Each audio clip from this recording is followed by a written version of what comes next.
ఇశ్రాయేలీల సైన్యం. ఆ సైన్యం కూడా చాలా అనేటువంటి వాడు ఉన్నాడు. వాడు చాలా హైట్ 6 మూల జానుడు అని అంటే చాలా ఎత్తు, చాలా లావు, చాలా రకాలుగా వీరు నలిగిపోతున్నారు. ఎవరికి వెళ్ళట్లా. ఇశ్రాయేలీల దేవుణ్ణి తిడుతున్నా వారిలో ఎవరిలో స్పందన లేదు. ఒక విషయాన్ని చెప్తాను మీకు. ఇశ్రాయేలీలు అనగా దేవుని రావట్లా, రోషం రావట్లా. కారణం ఏంటో తెలుసా?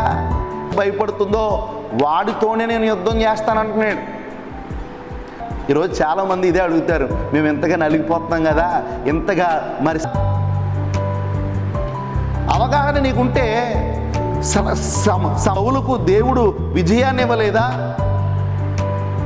ఆ యుద్ధం దేనికి నువ్వు లోబడుతున్నావు? ఒకసారి నువ్వు ఈ విషయాన్ని గమనించాలి ప్రియమైన దేవుని.